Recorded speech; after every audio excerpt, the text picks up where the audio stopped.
time is out, but it's freezing. I know, This right? is normal. Yeah, this is lovely. Truly.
Good afternoon. So let me offer a few updates on the top about Afghanistan, and then happy to take your questions. As you heard this morning, from 3 a.m. on August 22nd to 3 a.m. on August 23rd, 28 U.S. military flights evacuated approximately 10,400 people from Kabul. In addition, 61 coalition aircraft evacuated approximately 5,900 people from Kabul. Since August 14th, the U.S. has evacuated and facilitated the evacuation of approximately 37,000 people. Since the end of last month, the end of July, we have relocated approximately 42,000 people. Here at the department, our employees are working around the clock to help evacuate American citizens. Hundreds of consular officers and locally employed staff members, both here in D.C. and at our embassies around the world, are placing personalized phone calls to U.S. citizens who may be in Afghanistan to determine their whereabouts, collect information that will guide their next steps, and offer them that tailored advice. Our team made several thousand calls over the weekend, and those efforts continue. We're extremely proud of the volunteerism we're seeing across the State Department right now, with hundreds of employees answering the call to serve to help their fellow Americans and our Afghan allies. The telework tools that we have all mastered in the face of a global pandemic mean that we can mobilize our human resources located around the world, and that is just what we've done. So far, officers from the U.S. missions in Mexico, Canada, Brazil, and India are assisting, as well as many consular staff from this building and from throughout the Washington, D.C. region. I want to take a moment and give special thanks to the locally employed staff members who've stepped forward to help with this effort. Many locally employed staff from around the world have volunteered to serve at our embassy in Afghanistan over the years. Now, some are serving in our mission in Afghanistan again, but thousands of miles away in their home countries. As always, U.S. citizens should check the embassy website for the latest updates. We continue to urge Americans and their immediate family members in Afghanistan to utilize what we call the Repatriation Assistance Form on our website to register their interest in departing if they haven't already done so. I also want to provide an update on our global network of transit hubs. The United States wants to sincerely thank the governments of Qatar, Kuwait, Bahrain, the United Arab Emirates, Germany, Italy, and Spain for their help in our efforts to safely transit U.S. citizens, at-risk Afghans, and other evacuees from Afghanistan. Germany, Italy, and Spain's armed forces bravely served alongside U.S. troops and other NATO allies in Afghanistan, and they are now continuing to support the Afghan people by collaborating with our ongoing efforts to evacuate Afghans at risk. President Biden and Secretary Blinken have personally expressed our gratitude for their continuous support as friends and allies and for assisting in the temporary transit of Afghans to safety. The temporary transit locations we have established at U.S. or joint bases in Germany, Italy, and Spain have capacity to process at least 15,000 people on a rolling basis, significantly expanding our ability to facilitate the relocation of U.S. citizens and at-risk Afghans from Afghanistan. The first flights from these European transit sites departed from Ramstein Air Base in Germany today. We are grateful to host governments for agreeing to allow the United States to host at-risk Afghans while we make arrangements to relocate them to the United States or to a third country. Our embassies have been working with the U.S. military and our partners in these countries to receive flights and ensure safe transit of passengers to onward destinations. With that, and with that background, be happy to take your questions. Can I just ask you, Ned, thanks. On the 15,000 on a rolling basis, what is that, over 24 hours? It's 15,000 at any one time. So as at-risk Afghans, others transit from those countries, others will backfill and be able to take their place. So at any one time, this system of third country transit sites can accommodate 15,000 people. Okay, and that's Italy, Germany, Spain, and that's what the 15 applies to. That's correct. To nothing else. That's okay. Secondly, also really briefly, are you guys still sending consular and other people to Kabul to work at the airport, or has that now, have you now reached what you need? Well, so we are always evaluating the situation on the ground to determine that we have the right staffing posture to accommodate the tasks that we need to take on. We talked about this last week, but as of late last week, we had doubled the number of consular officers on the ground in Kabul. We had sent additional consular officers to some of those initial transit sites in the Gulf, including to Qatar, to Kuwait, and the UAE. But the broader point I would make is that we have been able to take advantage of consular officers throughout this building and around the world. Okay, but I'm not interested in the broader point. I'm just interested in the answer to the question. Are you still sending people there? If you're not, which is fine, if you are, and I just want to know if they're still ramping up. And then on the opposite end of that is that we are approaching the 31st, and if there is no extension in this, you guys are going to have to start thinking, and I want to know, have you already started thinking about drawing them back down again? If, in fact, they are going to leave, or if you guys think that maybe you can go back to the embassy. Well, we are always evaluating what we have on the ground compared with our needs. If we need more people on the ground, we won't hesitate to do it. We came to that conclusion last week. That's why we doubled the presence of consular officers on the ground. But you're right. This is a mission with is a finite mission with a end date, whatever that specific date is attached to it.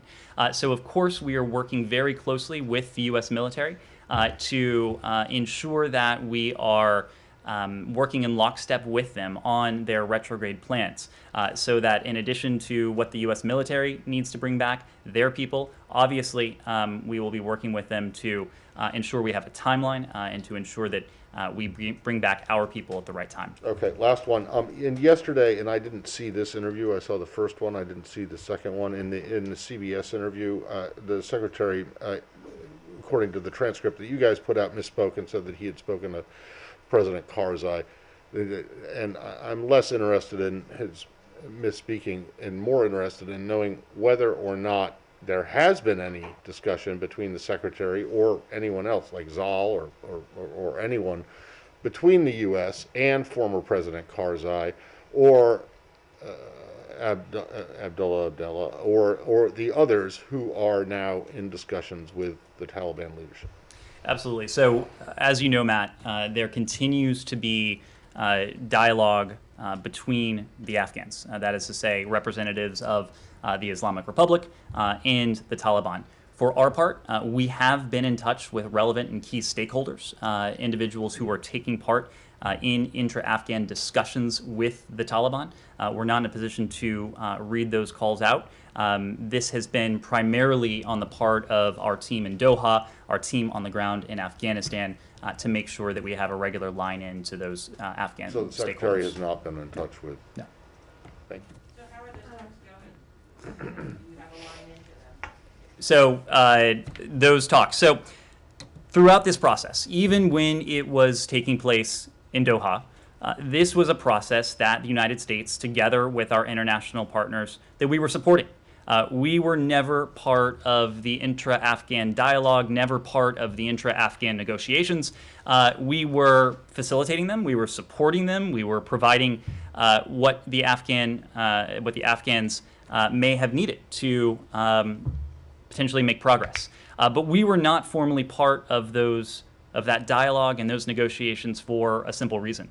Because both the United States and our international partners concluded that any political outcome needed to be Afghan-owned and Afghan-led.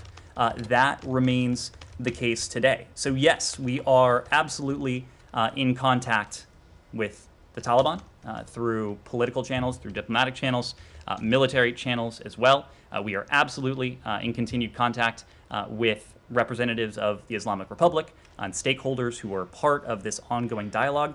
And what we're doing now is doing all we can to encourage a peaceful and orderly transition to an inclusive government with broad support. This is what we have been focused on in terms of how we are working with the parties, what we are communicating with the parties, what we're conveying to them. But just as importantly, this has been the message that representatives of the Islamic Republic, that Taliban officials have heard from the international community, whether it was from NATO, whether it was from the G7, whether it was from the 113 countries that came together at our organization about a week ago today to press for this very outcome. So I'm going to leave it to them to speak to how that dialogue is going. But I can tell you, for our part, we've continued to be in close contact to urge an outcome that entails a peaceful and orderly transition to an inclusive government with broad support. Andrea. Ned, my colleague reported that on Saturday a cable came here, a memo was sent to Afghan staff at the embassy on Wednesday, inviting them to head to the airport, and that it was so difficult for them to, the physical situation was simply impossible, and that some staff reported being separated from children. They said, quote, "It would be better to die under the Taliban's bullet than face the crowds again." One staff member said they felt betrayed, that it was, it undermined their sense of dignity, their loyalty. And this is embassy staff who should have been presumably prioritized, that they were left behind when the evacuation took place, basically. Andrea, what I can tell you... I do have a follow-up. Sure. I will tell you that I just came from a meeting with the Secretary about an hour and a half ago. And this was something that he proactively raised in that setting. And he also conveyed it was something that he has discussed with the President and offered that he and the President are completely on the same page. We have an obligation to these individuals, a sacrosanct obligation. They have served the United States. They have not only worked for us, they have worked with us. Our embassies around the world could not function without locally engaged staff. That is as true in Paris or London as it is in a place like Kabul. So we absolutely have a responsibility to these individuals who have worked with our colleagues on the ground in Kabul, and in some cases over years or even longer. They are absolutely a priority in terms of our evacuation and relocation planning. As you know, Andrea, we are now in a position to offer tailored, personalized advice to those we are relocating from Afghanistan, to those we are evacuating from Afghanistan. We've been doing that, of course, to American citizens. We've been doing that to special immigrant visa applicants. We've been doing that to other Afghans at risk. But our locally engaged staff, they are absolutely a priority. They are absolutely part of our plans. And that commitment to them, to their safety and security, is something that is in no way diminished. Well, why weren't they on the original evacuation from the embassy? So when the embassy was evacuated and our personnel started to make the way from the embassy in Kabul to the secure facility on the airport compound, many of, if not all, of our locally engaged staff were not present on the embassy compound at that time. They were working remotely, given the volatile security situation. Many of them were at home, were not at work. I can tell you that we have been able to relocate members of our locally engaged staff, but they were not brought to the airport compound with the American direct hires at that time, just because they weren't at the embassy compound by and large that day. And one other thing, if you will. I've been told that at the airport, the Pentagon has been complaining about bureaucracy, frankly, from DHS, particularly Customs and Border Patrol, and state, to do the full interagency vet, presumably on SIVs, rather than doing a preliminary vet and letting them board and do that in Doha, Ramstein, or wherever.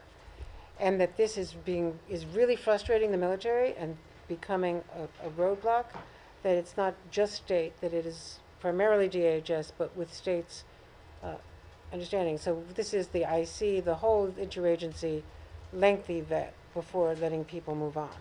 Can you look into that? I'm happy to look into that, but I'm also happy to offer some context right now.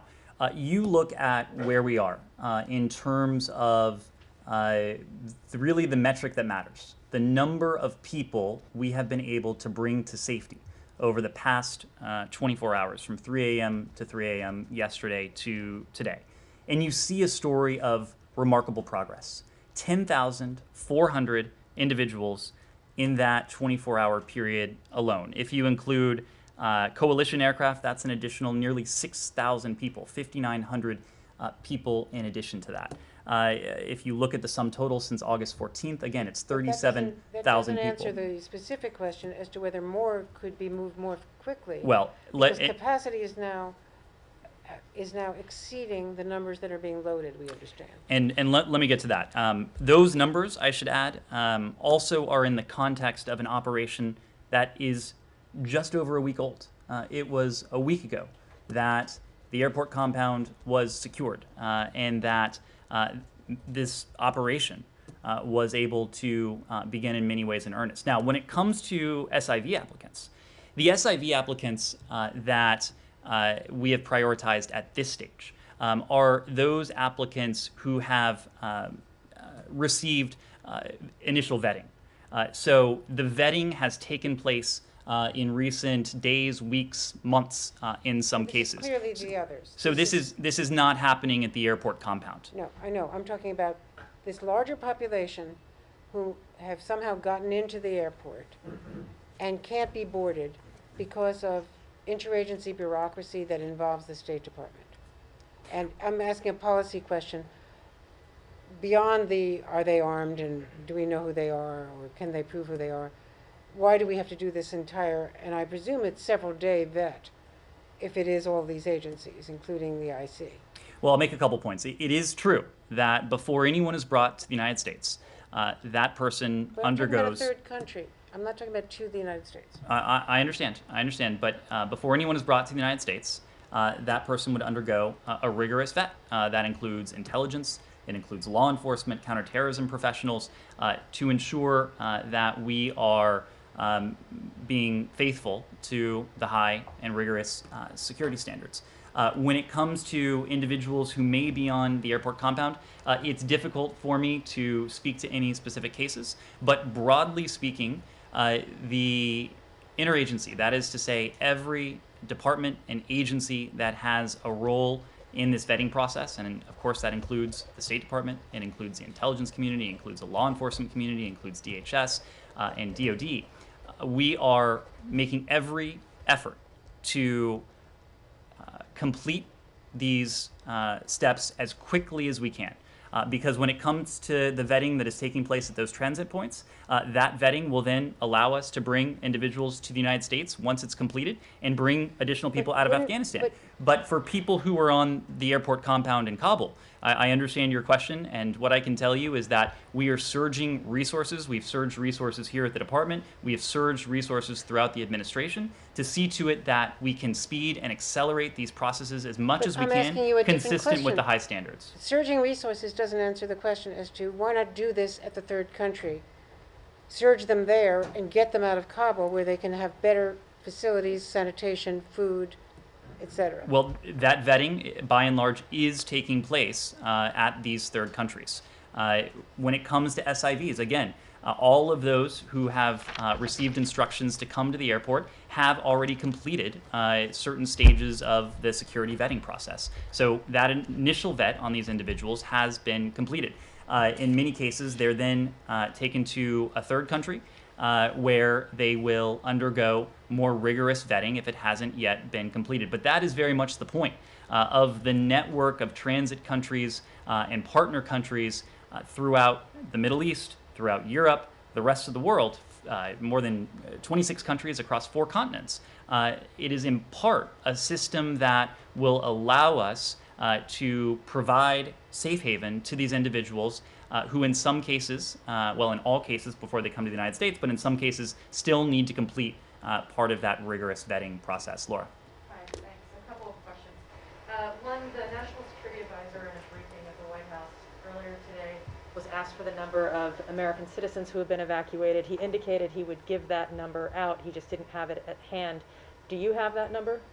I don't have a precise figure to give you, in part because that number changes all the time. Just within the past 24 hours, again, more than 10,400 people. We are evacuating thousands upon thousands of people per day. So I just don't have that figure to provide right now. But what I can tell you is that we are, as you heard Secretary Blinken say yesterday, we believe there are several thousand Americans in Afghanistan who would like to leave. What we are focused on right now, among the many other tasks we are prioritizing, is being in direct and personal contact with them. This is not about sending a blast via a warden message or posting something on the website. This is about placing, in many cases, phone calls to American citizens we have reason to believe are in Afghanistan and want to leave. Over the weekend, as I said, we have placed several thousand phone calls, not only to determine if we have in fact reached an American citizen who wants to leave, but to learn more about where that person is, if that person would be traveling with any family members, how we might be able to assist that American citizen who seeks to leave. Okay, another question. You were talking a few minutes ago about some of the ongoing negotiations or discussions with the Taliban. Is that still taking place in Doha with Ambassador Khalilzad, or has that moved on? Are there other people in this administration who are now talking to the Taliban? Yes, so we have multiple channels with the Taliban. It is true that Ambassador Khalilzad remains in Doha, as do some members of his team. Most of the political council has moved from Doha to Afghanistan, but there still are representatives of the Taliban in Doha, so that is a channel that is ongoing. We also have several State Department officials on the ground in Afghanistan.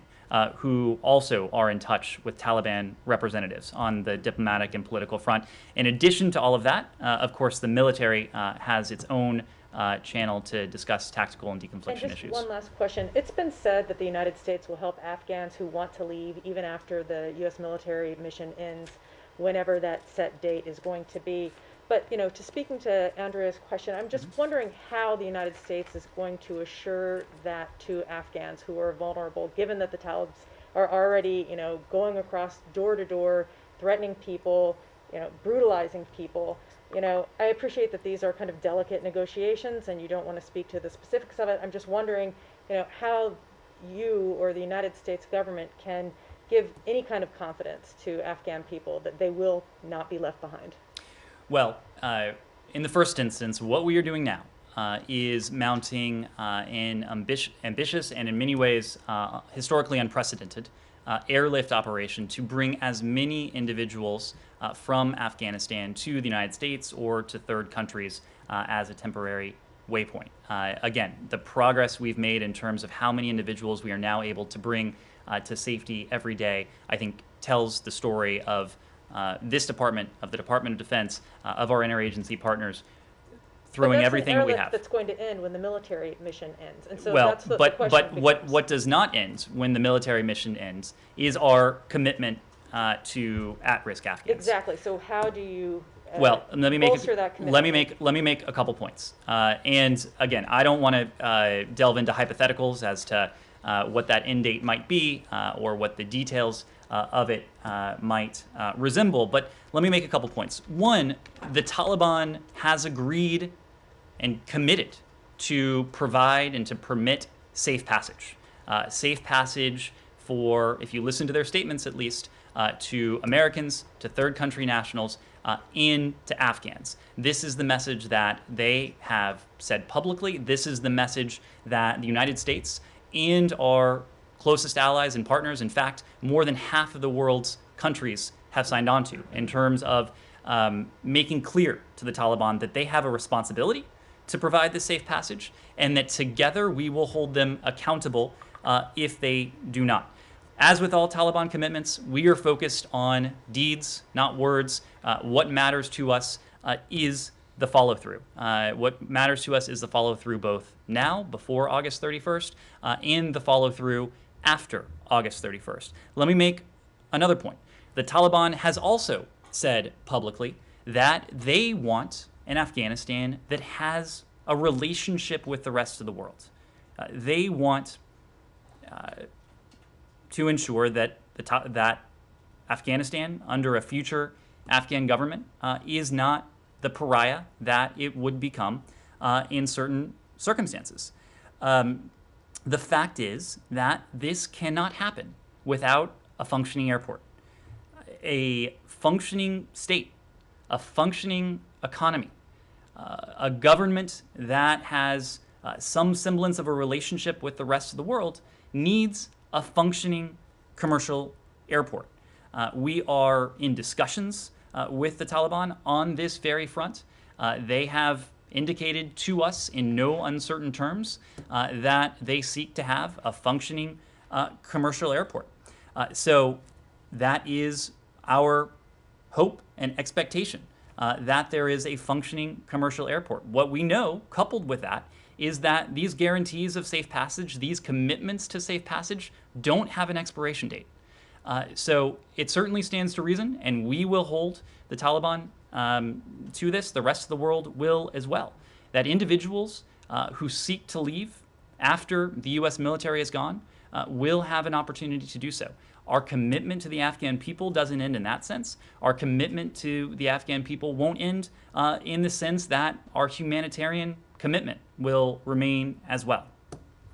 Yes. Well, I just don't really understand, what commercial airlines would go into an airport that's run by a terrorist organization, as the U.S. considers it, and the UN. So what can you tell us about your talks with the Taliban or with NATO, with Turkey, with anyone else about taking over the airport? And the UN has also called for an air bridge for humanitarian aid. What can you tell us about that? Well, I can't go into private discussions. But what I can say, I can acknowledge that this has been a topic of discussion with the Taliban. It has been a topic of discussion with our allies. It has been a topic of discussion with many of our partners. There is actually agreement between and among all of these actors, of course, between the United States and our partners and allies, but also with the Taliban, that all of our interests would be served with a functioning airport. Now, commercial flights are one thing. Charter flights are another. There are, as you've seen, when it comes to charter flights now, they have been able to remove and bring to safety thousands upon thousands of individuals. Look, we don't want to get ahead of things. Right now, we are focused on the evacuation operation that the United States government is running, and that the United States government will be running for as long as we're in a position to do so. Our point, however, is that the Taliban have made certain commitments. They have made statements. The rest of the world has sent those very same clear messages to the Taliban. So there would seem to be some confluence of interests here. And it is certainly something that would be in our interest. It would be in many ways in the interest of the Taliban, which have indicated that as well. And it would certainly be in the interests of the Afghan people to see that outcome fulfilled. Yes, Rosalind. With all due respect, how can this government trust what the Taliban says? It would appear that the Taliban is simply the latest in a long line of actors in other countries that will say what sounds appealing to us here in the West, and then once the West pulls out, by notably its military, these forces then go on and do what they feel like doing, and the people are left wanting, in the best of circumstances. What is the U.S. actually prepared to do at this moment to make certain that the Taliban isn't following up on marking homes where Afghans who worked with the U.S. government had been living, and that they don't go back and actually kill their people? It seems as if the leaders are willing to say one thing, and they've given a message to their foot soldiers to do what they really intend to be doing, which is running the country in their vision, not in one that is going to be in good standing with the international community. Well, I want to be very clear about one thing. We are not in any way trusting the Taliban. This is not about trust. This is about what's in our interests and also what's in the interests of the people of Afghanistan. And those two things are aligned. Right now, it is a fact that we are dealing with the Taliban on these issues, in part to make very clear where it is that the United States stands, where it is that the rest of the world stands. This is not about asking permission. This is not about establishing any sort of formal relations. This is about doing all we can to facilitate safe passage, to ensure that the Taliban know that any effort to impede the evacuation of American citizens, to impede our operations while this is up and running, would be met with a very swift and severe response. So that has been our message. That has been the message of the rest of the world. I can tell you that, and it's not only the Taliban, it is in the interests of every ruling entity the world over to have a functioning economy, to be able to provide for their people, to have a relationship to whatever degree that entails with the rest of the world. And we have been very clear, and by we I mean the royal we here, the United States with our allies and partners around the world, more than half of the world's countries in at least one case. We have been very clear that those things would be quite difficult, if not impossible, if the Taliban do not live up to their basic commitments, if they deny the rights of their citizens, if they deprive more than half of their population, of their basic rights, if they commit the sort of atrocities that we've all seen take place over in Afghanistan over the years, none of that would be foreseeable if the Taliban were to choose that path. So together with the international community, we have significant sources of leverage. But the Taliban also have an interest as well. If they want any semblance of durability, if they want the tools they need to be able to administer a country as large, a country as expansive as Afghanistan, what the United States and what together we say with our international allies and partners, that will matter to them in very profound ways. Let me follow up. It's interesting that you just said that we're not here negotiating with the Taliban. Is that a justification for why we have not seen anyone, certainly at the secretary's level, engaging with Mullah Baradar or whoever would be their foreign minister, that you have people who are lower on the food chain, as it were, engaging, talking, cajoling, arguing, whatever verb you want to use, with the Taliban in order to not give them this sense that somehow they are more important than they might think that they are? It's not about seeking to prevent self-aggrandizement or anything like that. It is a... But certainly you can use it to, fuel however you want to run your country. It is largely a function of the fact that our discussions with the Taliban have been operational. They have been tactical.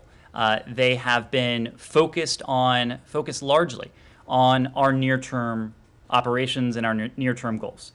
In those near-term operations and those near-term goals, in the first instance, are focused on what is going on at the airport compound at HKIA. That is what we are focused on at the moment. Now, it is true that we have begun with our allies and partners in various fora, NATO, G7, through bilateral dialogue and multilateral diplomacy as well at various levels, to begin to have conversations about what the international community would want to see of any future government in Afghanistan, and to be very clear about what would be unacceptable to us. We have done that publicly. It is true that over the course of many months, the Taliban certainly have a good sense of that from private discussions that have taken place in Doha. None of this will come as a surprise to them. But when it comes to the political outcome, that is something that in the first instance we are establishing common expectations, establishing shared concerns, shared goals, and shared outcomes, not with the Taliban, but with international allies and partners. Knowing that when we approach the Taliban together as a bloc of many of the world's most powerful and influential countries, that what we say will have outsized influence. It's always important what the United States says. It is going to be even more influential when we speak with one voice with our closest friends and allies. Final quick point. When you say the Taliban has made commitments, does the Taliban understand that given the U.S.'s commitment to its citizens, to SIV applicants, and to others in that pool, that if this operation needs to go beyond August 31st, the Taliban must allow that operation to continue? Look, this is a decision that only one person will be able to make.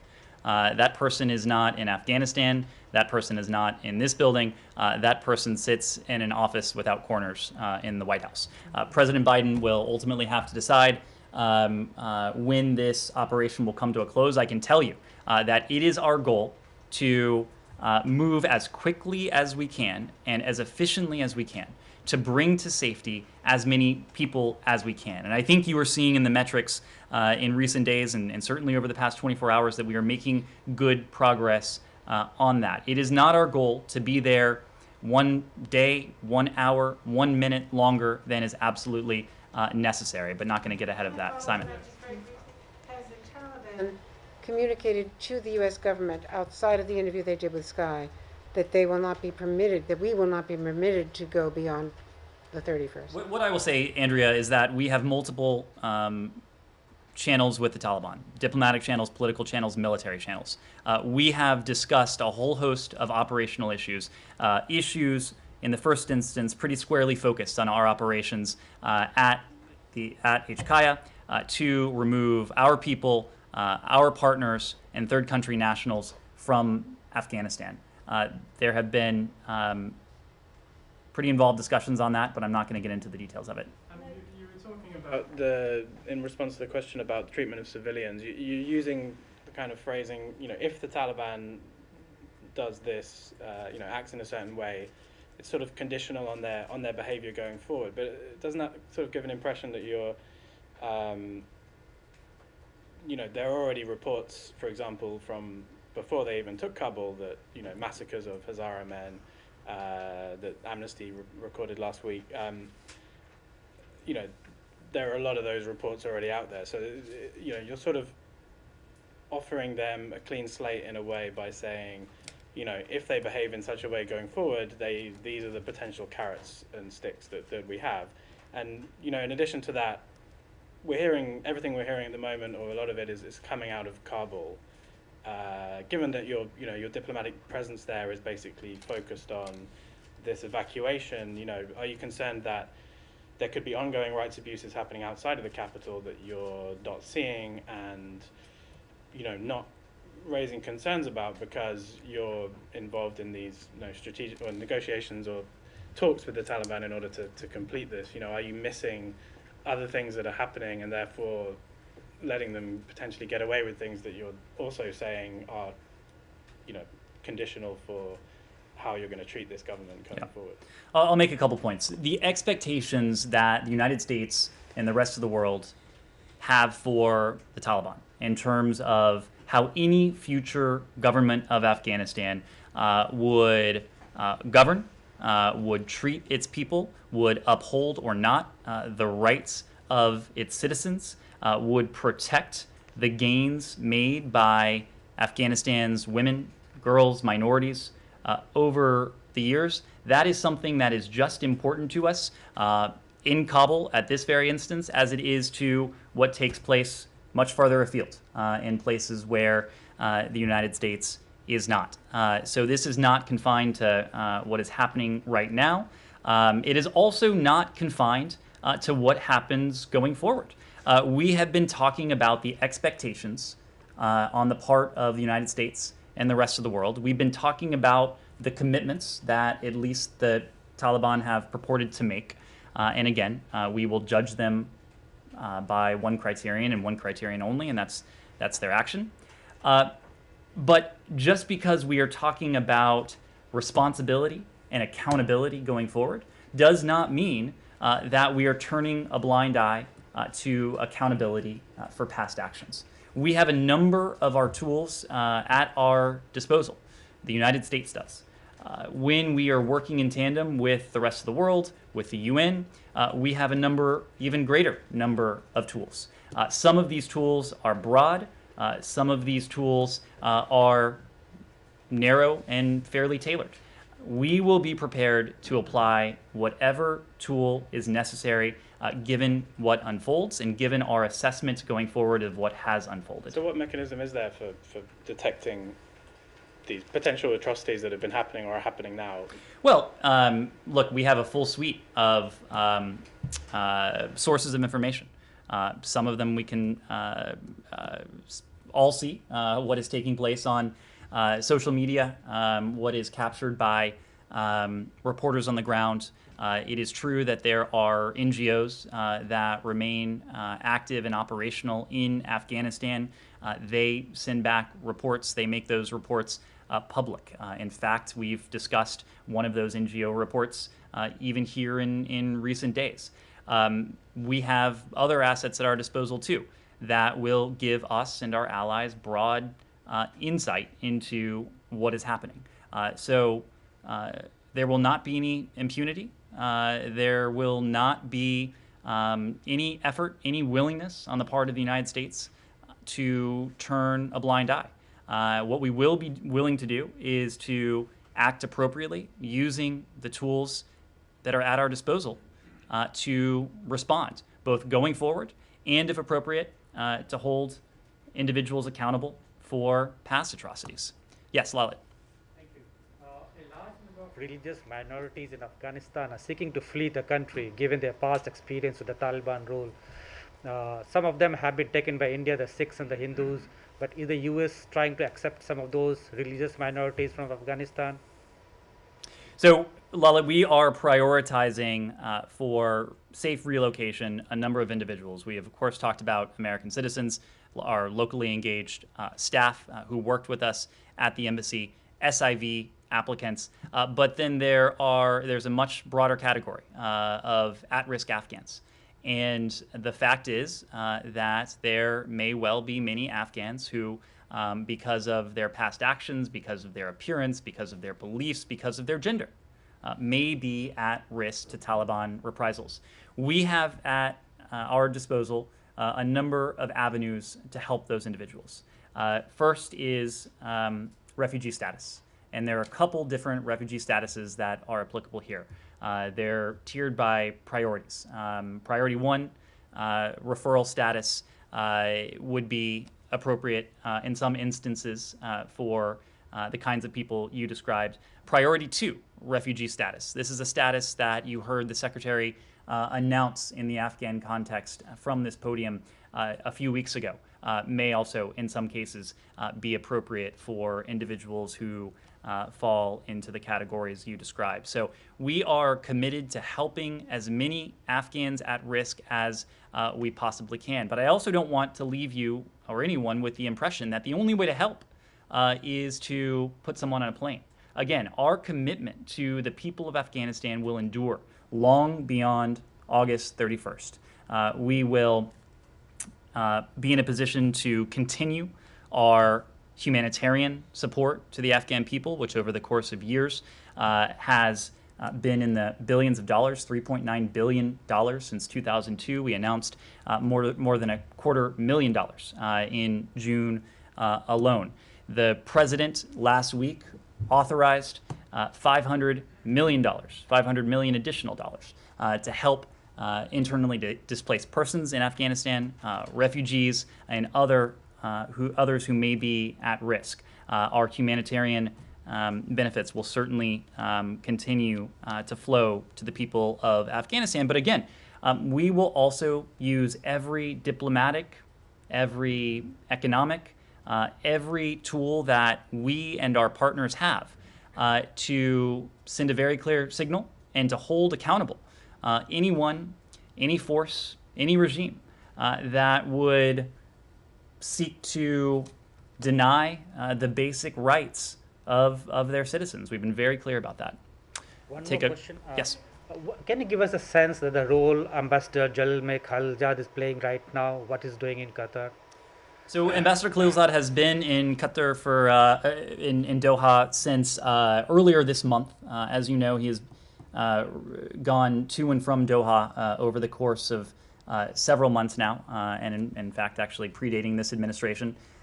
He's carried out diplomacy both there and in other places as well, with the extended troika and other groupings that are relevant to this. In recent days, as I mentioned before, of course, members of the political council many of them have relocated from Doha to Afghanistan. But there are representatives of the Taliban still present in Doha. Ambassador Khalilzad and his team also have been in touch electronically over the phone with representatives of the Taliban to convey the same messages that the Taliban is hearing from State Department diplomats on the ground in Afghanistan, and to reinforce the messages as well that the Taliban is hearing from the U.S. military. Kylie? One also a follow-up. Do you consider Taliban the de facto ruler of Afghanistan right now? Look, we are, it's been a fluid situation. There has not been any sort of formal transfer of power. What we are focused on right now is the mission at hand, and that is to bring as many people to safety as we possibly can. Kylie. Thank you. I'm just trying to figure out why exactly you guys aren't sharing the number of Americans who have been evacuated. I mean, clearly you have that information. That information is being shared with the Hill. So it's not for lack of information. It's a decision you're making. Can you talk a little bit about that?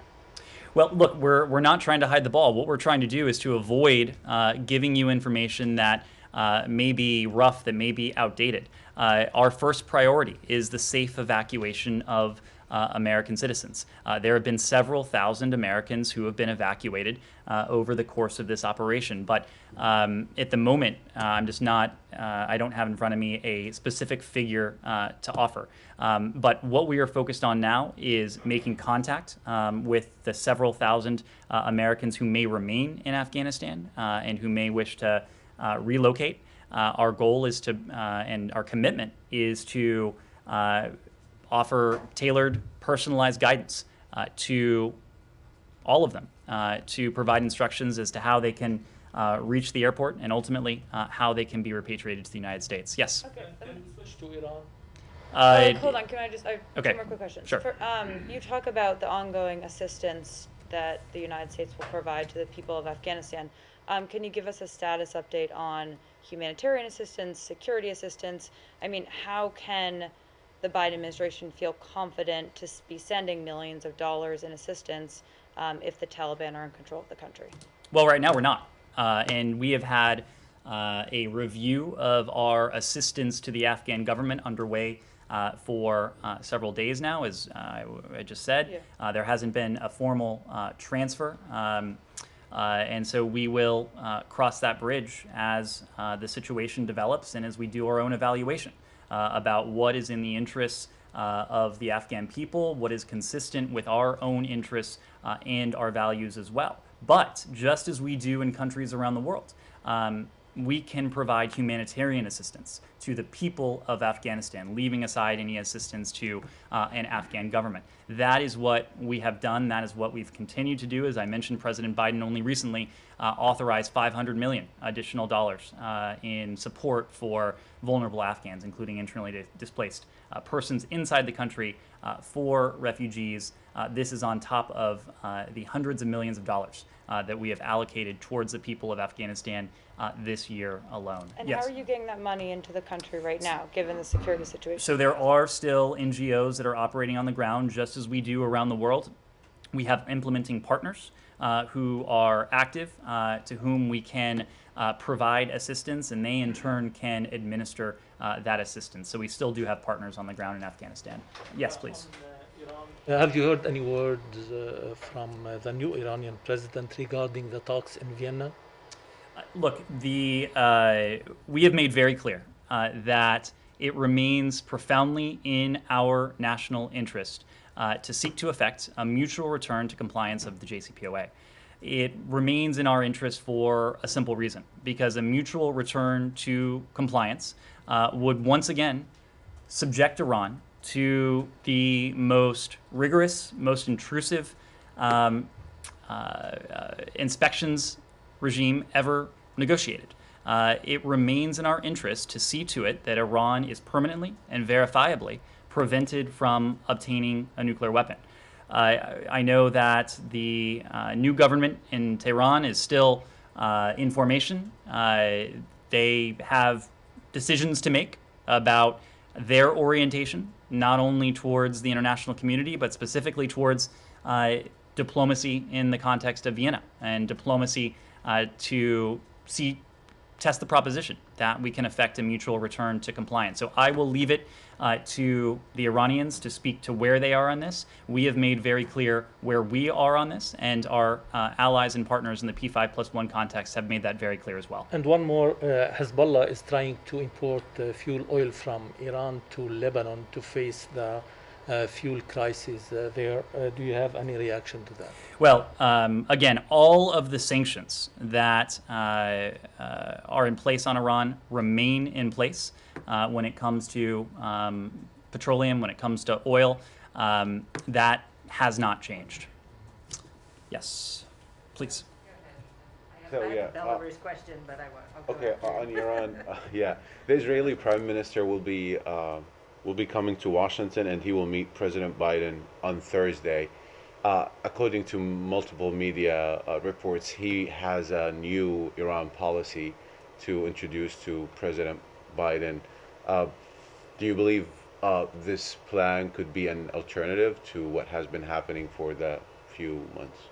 I will leave it to the Israeli Prime Minister to describe to the American President any thoughts that the Israeli government may have when it comes to Iran. I can imagine that Iran will be a topic of discussion, including regional security issues more broadly, but I also can imagine that the meeting between President Biden and Prime Minister Bennett, their first, will be an opportunity to discuss the strength of the U.S.-Israeli relationship, the partnership that this administration is committed to deepening in the face of COVID, in the face of regional security concerns, and as we seek to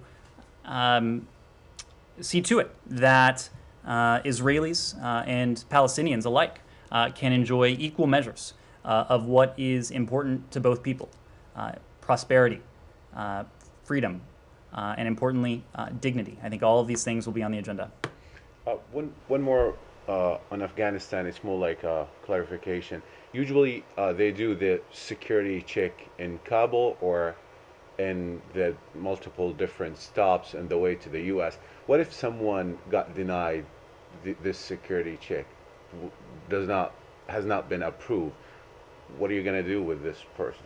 Well, what I can tell you is the very rigorous vetting that involves intelligence professionals, law enforcement professionals, homeland security professionals will be required before anyone arrives in this country. I'm not in a position to discuss a hypothetical. Obviously, anything like that would be addressed on a case-by-case basis. Michelle. The IMF is releasing almost $1 billion to Belarus, and I wonder what you think about that, given your attempts to isolate Lukashenko's regime. Look, our position on the Lukashenko regime has not changed. We have made very clear